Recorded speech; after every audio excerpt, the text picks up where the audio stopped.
This video is brought you by Trago. Trago एक simple opinion trading platform है जिसमें आप सिंपल यस और नो में जवाब देकर पैसे कमा सकते हैं। आज के दो इवेंट है, जैसे आज हम देखेंगे ब्राजील खेलेगी क्रोएशिया के अगेंस्ट और नेदरलैंड्स खेलेगी अर्जेंटीना के अगेंस्ट। तो क्या नेमार, लूकस पाक्वेता, विनीशियस जूनियर के अच्छे फॉर्म की वजह से क्या ब्राजील क्रोएशिया को हरा सकती है? तो इस सवाल के दो ऑप्शन है, सिंपल यस और नो। तो मैंने यस पे क्लिक करके 100 क्वांटिटीज इन्वेस्ट किया है। तो आप भी इसी तरीके से जो भी आपका ओपिनियन हो उसके हिसाब से आप इन्वेस्ट कर सकते हैं। इसकी जो विनिंग्स है आप तुरंत यूपीआई से विड्रॉ कर सकते हैं। लिंक जो है इसका मैंने डिस्क्रिप्शन और पिन कमेंट में डाल दिया है, तो आप वहां से ट्रैगो ऐप डाउनलोड कर सकते हैं। और अगर आप मेरा कोड DB30 इस्तेमाल करते हैं तो आपको 30 रुपीज का एक्स्ट्रा बोनस भी मिलेगा। तो डाउनलोड करें ट्रैगो ऐप और पाएं अपनी ओपिनियन ट्रेड करके पैसे कमाने का मौका। तो जैसा आप देख सकते हैं तो OG cap is back, the winter cap is back. ठंड बढ़ चुकी है मौसम में, लेकिन वर्ल्ड कप में जो है गर्मी बढ़ चुकी है बहुत ज्यादा। क्वार्टर फाइनल्स आ चुके हैं। इट्स नेदरलैंड्स वर्सेस अर्जेंटीना और Croatia versus Brazil. Latin America versus south America हो रहा है आज प्रॉपर। और पहले हम बात करेंगे द बिग गेम, जो मुझे लगता है कि इतना स्ट्रेट फॉरवर्ड नहीं होगा प्रेडिक्ट करना। That is Netherlands versus Argentina. किस तरीके से दोनों टीम्स का वर्ल्ड कप रहा है, बिल्डअप में वर्ल्ड कप के दोनों टीमें कैसा खेल रही थी, क्या लगता है इस मैच में कैसे होगा, क्या होगा, उन सब पे आज थोड़ी सी बात करेंगे। तो नेदरलैंड्स और अर्जेंटीना की हम बात करें आपस में, तो दो ऐसी टीम है, ऑब्वियसली दो अलग अलग कॉन्टिनेंट से भी हैं, तो इतने ज्यादा फ्रेंडलीज और टूर्नामेंट्स के क्वालिफायर्स के मैचेस नहीं होते हैं दोनों के आपस में। तो लास्ट जो मैच हुआ था दोनों टीम्स का वो वर्ल्ड कप में ही हुआ था, और वो भी 2014 के वर्ल्ड कप का सेमीफाइनल था जो कि अर्जेंटीना पेनल्टीज पे जीती थी। तो वो भी एक बहुत ही ज़्यादा हाई स्टेक्स गेम था। उसके अलावा अगर हम टोटल बात करें इंक्लूडिंग फ्रेंडलीज और कॉम्पिटिटिव जो मैचेस हुए हैं आपस में अर्जेंटीना और नेदरलैंड्स के, तो 9 मैचेस हुए हैं दोनों टीमों के आपस में, जिसमें से 4 बार नेदरलैंड्स को जीत मिली है, 3 बार अर्जेंटीना को जीत मिली है और 2 जो मैचेस हैं इनमें ड्रॉ हुए हैं। लास्ट जो विन आई थी नेदरलैंड्स की अर्जेंटीना के अगेंस्ट, वो एक 1-0 फ्रेंडली विन थी 2003 में। तो 19 साल से कोई भी मैच नहीं जीती है नेदरलैंड्स अर्जेंटीना से। लेकिन जैसा मैंने कहा ज्यादा मैचेस हुई नहीं है। उस 19 साल के अंतराल में 2003 के बाद एक 2006 में मैच हुआ था, वर्ल्ड कप में ही मैच हुआ था वो भी, जो कि ड्रॉ में खत्म हुआ था 0-0 से। और उसके बाद जैसा मैंने कहा 2014 का सेमीफाइनल जो पेनल्टीज पे अर्जेंटीना जीत गई थी। तो बहुत ज़्यादा मैचेस हुए नहीं है दोनों टीमों के, लेकिन जब भी हुए हैं काफ़ी अच्छे मैचेस हुए हैं, इंटरेस्टिंग मैचेस हुए हैं। आखिरी बार जब नेदरलैंड्स ने हराया था अर्जेंटीना को एक वर्ल्ड कप मैच में, तो वो था 1998 वर्ल्ड कप का क्वार्टर फाइनल, जिसमें मुझे पता है अगर बहुत सारे लोगों ने वो मैच देखा भी नहीं होगा तो उसकी क्लिपिंग्स जो हैं देखी होंगी। डेनिस बर्गkamp का एक बहुत ही शानदार गोल है। Frank de Boer speelt de bal heel goed naar Dennis Bergkamp. Dennis Bergkamp neemt de bal aan. Dennis Bergkamp! Dennis Bergkamp! Dennis Bergkamp! Dennis Bergkamp! Dennis Bergkamp! Oh! Frank de Boer speelt de bal aan Dennis Bergkamp! जिसमें commentator पागल हो जाते हैं और Frank डेबोर का एक बहुत ही बढ़िया असिस्ट होता है। तो वो जो गोल था डेनिस बर्गkamp ने अर्जेंटीना के अगेंस्ट ही मारा था लास्ट मिनट में, बिल्कुल 98 क्वार्टर फाइनल में उनको जीत दिलाने के लिए। तो हमने देखा है कि सालों साल बहुत ही ज़्यादा क्लोज और बहुत ही ज़्यादा इंटरेस्टिंग मैचेस होते हैं। अब देखिए इस वर्ल्ड कप की अगर हम बात करें तो एक तरफ है आपके सामने लियोनेल स्कलोनी की अर्जेंटीना और दूसरी तरफ है आपके सामने लुई वैन हाल की नेदरलैंड्स। दोनों ही टीमें मैं कहूँगा बहुत ज़्यादा फ्री फ्लोइंग नहीं रही हैं इस वर्ल्ड कप में। Netherlands on the other hand हमको पता है उनका सेटअप ही ऐसा है। लुई वैन हाल इसी तरीके की फुटबॉल खिलाते हैं। उनको पसंद है मिडफील्ड और डिफेंस को एकदम कॉम्पैक्ट रखना और अपने वाइड जो विंग बैक्स होते हैं उनके और जो आगे फॉरवर्ड लाइन में पेसी फॉरवर्ड्स होते हैं उनसे अटैक करना। तो मोस्टली जो लुई वैन हाल की टैक्टिक्स होती हैं वो यही है कि प्रेशर आपने एब्जॉर्व करना है। आपकी जो मिडफील्ड है और जो आपकी बैक लाइन है वो प्रेशर एब्जॉर्व करेगी, और पहला जो आपको मौका मिलेगा काउंटर अटैक करने का, उसमें फिर ऑफेंसिवली जो आपकी टीम है आगे जाके मुश्किलें पैदा करेगी अपोजिशन के लिए। तो ये कुछ इस तरीके का एक बेसिक सेटअप होता है लुई वैन हाल की टीम का। और इसका एविडेंस आप देख लीजिए यूएसए के भी अगेंस्ट जो परफॉर्मेंस थी, यूएसए ने स्टार्ट आप कह सकते हैं कि पोजेशन डोमिनेट करके किया, एक दो उनको चांसेस भी मिले, लेकिन classic Netherlands performance, classic Louis van Gaal performance, eventually वो मैच 3-1 से जीत गए। कोई उनको दिक्कत हुई नहीं उतनी ज़्यादा। तो डिफेंस जो है तोड़ना काफ़ी मुश्किल है। नेदरलैंड्स इतना डीप डिफेंड करती है, बहुत नंबर्स में कॉम्पैक्ट रखते हैं अपना शेप, और फिर जैसा मैंने कहा ट्रांजिशन बहुत ज़्यादा जल्दी होता है। आपके पास डेली ब्लिंड है लेफ्ट पे, राइट पे डेंजल डम्फ्रीज है, फ्रैंकी डे जोंग एक ऐसे प्लेयर हैं जो कि एक इंस्टेंट में जो है डिफेंस को अटैक में बदल सकते हैं सिर्फ एक हाफ टर्न से या एक क्रॉस बॉल से, उतनी ज़्यादा क्वालिटी उनमें। फिर कोडी गैक्पो का जैसा वर्ल्ड कप चल रहा है हमने देखा, मेम्फिस डिपाई ने आते ही हमने देखा पिछले मैच में एक शानदार तरीके से गोल स्कोर किया था। फिर डेंजल डम्फ्रीज भी अच्छे फॉर्म में चल रहे हैं। तो एक बहुत अच्छी टीम है। और देखिए इस नेदरलैंड्स टीम में एक जो चीज़ है ना जो मुझे लगता है कि बाकी टीम्स में शायद मुझे अभी तक नहीं दिखी, वो ये है कि इनका 11 ना बहुत ज़्यादा सेटल्ड है और इनका जो एक 13-14 प्लेयर्स का ग्रुप है ना, उसी में से ही इनके प्लेयर्स खेल रहे हैं, तो इनको पता है, इनका गेम प्लान बहुत क्लियर है और उनको पता है कि किस तरीके से फील्ड पर उतरना है। ऑन दी अदर हैंड हम अर्जेंटीना की बात करें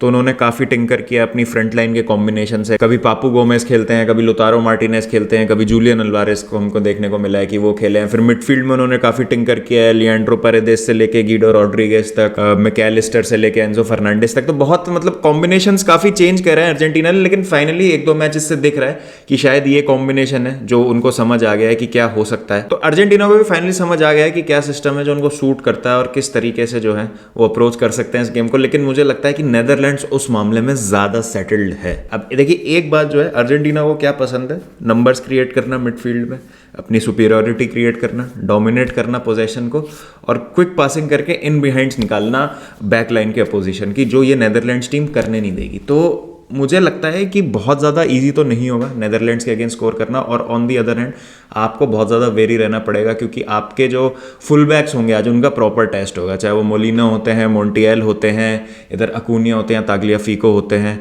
ये इंटरेस्टिंग होगा कि देखिए ऑटोमेंडी तो खेल ही रहे हैं, लेकिन उसके साथ अगेन लिसांड्रो खिलाते हैं आप, रोमेरो खिलाते हैं, क्योंकि आज मुझे लगता है कि अगर काउंटर पर रोकना है नेदरलैंड्स को तो पेसी डिफेंडर्स का होना बैक लाइन में बहुत ज़्यादा ज़रूरी है, वरना मुश्किल यहाँ पे हो सकती है। तो जैसा मैंने कहा, अर्जेंटीना आप देखेंगे डोमिनेट करेगी पोजीशन, प्रेशर बहुत डालेगी नेदरलैंड्स पे, लेकिन नेदरलैंड्स को प्रेशर एब्जॉर्ब करना आता है और बहुत आराम से जो है वो ट्रांजिशन कर जाते हैं डिफेंस अटैक में। तो मैं यही कह रहा हूँ कि प्रिडिक्ट करना बहुत ज़्यादा मुश्किल है। I think game plan wise मेरे को लगता है नेदरलैंड्स बेटर सेटअप है, लेकिन अगर मैं अर्जेंटीना के पर्सनल देखूँ तो वो मुझे थोड़े से बेटर लगता है इन टर्म्स ऑफ कि आपके पास जब एक लियो मेसी होते हैं, तो जैसा मैंने कहा है और अपन ने देखा भी है इस वर्ल्ड कप में, ऑस्ट्रेलिया के अगेंस्ट हो जाए चाहे वो मेक्सिको के अगेंस्ट हो जाए, इंस्टेंस में एक सेकंड में जो है मैच पलट जाता है जब मेसी के पास बॉल होती है। तो वो इतना बड़ा एक फैक्टर है ना कि बाकी सारी जितनी भी चीज़ें होती हैं ना उसको आउटवे कर देता है मेसी फैक्टर, और जिस फॉर्म में भी वो चल रहे हैं तो प्रिडिक्ट करना बहुत ज़्यादा मुश्किल है।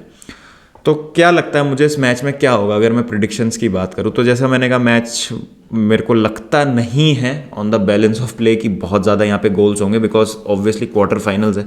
तो मुझे भी नहीं लगता कि अर्जेंटीना बहुत ज़्यादा एक्सपेंसिव होगी इस मैच में। शुरू में मुझे ऐसा लगता है कि अर्जेंटीना को भी पता होगा कि काउंटर अटैक पे कितना बड़ा थ्रेट है नेदरलैंड्स का, तो बहुत ज़्यादा वो एक्सपोज भी नहीं करेंगे और बैक लाइन जो उसको उतना हाई नहीं रखेंगे जितना वो यूजुअली रखते हैं। तो एक केजी अफेयर में भी, और एक गोल या दो गोल से ज़्यादा मैं इस गेम में होते देखता नहीं हूँ। बट ऑब्वियसली इस वर्ल्ड कप में तो हमारे सारे प्रिडिक्शंस ही गलत गए और प्रिडिक्शन करने का कोई सेंस ही नहीं बनता इस वर्ल्ड कप में, बिकॉज ये मेरे हिसाब से one of the best world cup है। और ऑब्वियसली जैसा शुरू में लग रहा था कि वर्ल्ड कप वाली कोई फीलिंग नहीं आ रही है और इतना कोई मज़ा नहीं आ रहा है, बट भाई वो सब खत्म हो चुका है। और जैसा हमने देखा तो सऊदी अरेबिया वर्सेस अर्जेंटीना वाले मैच के बाद कुछ ऐसा जादू सा हुआ है इस वर्ल्ड कप में कि सारे ही मैचेस बहुत बढ़िया हुए हैं और मज़ा सा आने लगा है।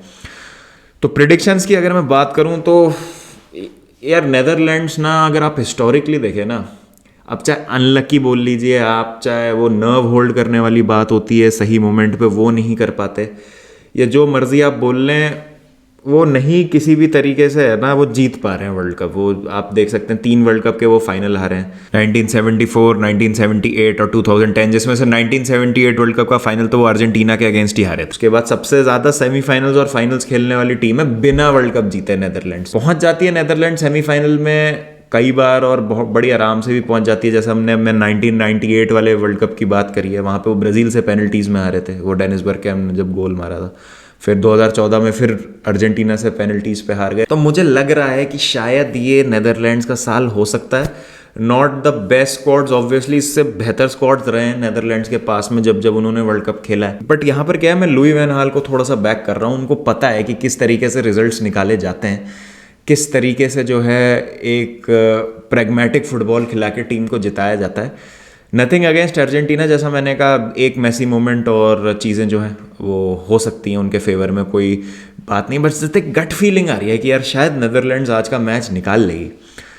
तो मेरा प्रिडिक्शन है 2-1 to Netherlands in extra time. मुझे ऐसा लगता है बहुत क्लोज मैच होगा। जैसा मैं कह रहा हूँ 50-50 है इसमें, कोई मैं किसी भी एक टीम को नहीं, maybe 51-49 in favour of Argentina because Messi है। बाकी मुझे ऐसा लग रहा है कि शायद नेदरलैंड्स जीत जाएगी। बाकी मैं अर्जेंटीना की बात करूँ तो एक न्यूज़ आई थी कि शायद डिपॉल को थोड़ा सा एक स्केयर था इंजरी का, वो मिस करेंगे, लेकिन उन्होंने अपने इंस्टाग्राम पे बता दिया है कि इज़ फाइन और मतलब कोई दिक्कत नहीं है, स्टार्ट हो कर सकते हैं, खेल सकते हैं आज का मैच। तो काफ़ी एक स्केयर हो गया था बिकॉज डिपॉल के बिना थोड़ी सी जो मिडफील्ड है वो हल्की लगती है अर्जेंटीना की। तो देखते हैं, लेट्स होप कि दोनों टीमों के सारे प्लेयर्स जो हैं, जो मेन प्लेयर्स हैं, वो फिट हो, तो एक अच्छा मैच हमको देखने को मिले। And as a neutral I am very excited for this match, बहुत ज़्यादा मज़ा आने वाला है।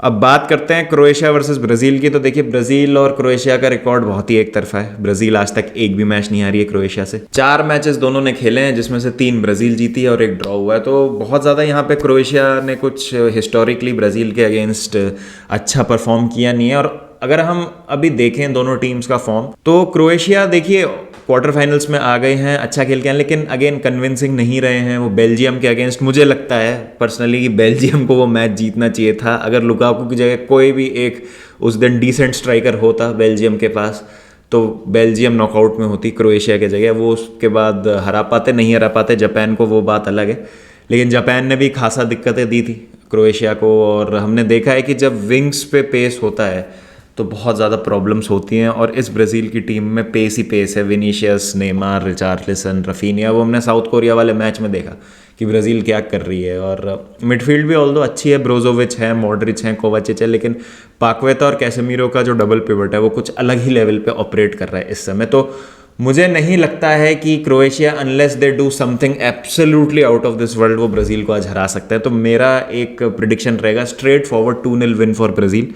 ज़्यादा फायरवर्क्स नहीं, बिल्कुल वैसा नहीं होगा जैसे साउथ कोरिया को बिल्कुल लताड़ी दिया था। थोड़ी मेहनत ज़रूर करनी पड़ेगी, क्योंकि डिफेंस में हम जैसा देख सकते हैं गॉर्डियोल है, लोवरेन है, तो ठीक ठाक एक टीम है, अच्छा एक सेटअप है क्रोएशिया का। लेकिन मुझे लगता है वो फायर पावर और वो आग जो है वो ब्राज़ील में कुछ ज़्यादा ही है। तो नथिंग अगेंस्ट क्रोएशिया, बट मुझे लगता है कि क्वालिटी में मैसिव डिफरेंस है इस समय क्रोएशिया और ब्राज़ील की। लेकिन क्रोएशिया में एक्सपीरियंस है, वो हंगर है और वो एक जज्बा है। तो देखते हैं क्या होता है। उस हिसाब से मुझे लगता है कि ब्राज़ील की कुछ ज़्यादा ही हॉट है यार टीम इस समय, बहुत टू हॉट टू हैंडल बोलते हैं ना जिसको। तो क्या एक अर्जेंटीना ब्राज़ील सेमीफाइनल होगा, या सबको चौंका के क्रोएशिया पहुंच जाएगी सेमीफाइनल में, या नेदरलैंड्स ब्राज़ील होगा, नेदरलैंड्स क्रोएशिया होगा, अर्जेंटीना क्रोएशिया होगा?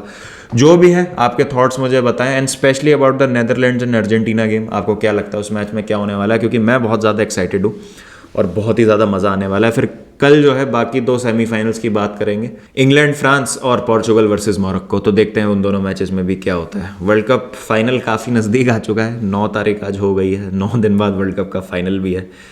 भाई कैसे निकल जाता है यार आखिरी 10 दिन वर्ल्ड कप के। तो इन्जॉय करें। और एक जो चीज़ है, बस मैं यही कहना चाहता हूँ कि मेसी और रोनाल्डो का अब पता नहीं, हो सकता है ये आखिरी कुछ मैचेस देख रहे हो उनके, अर्जेंटीना और पोर्चुगल के रिस्पेक्टिवली।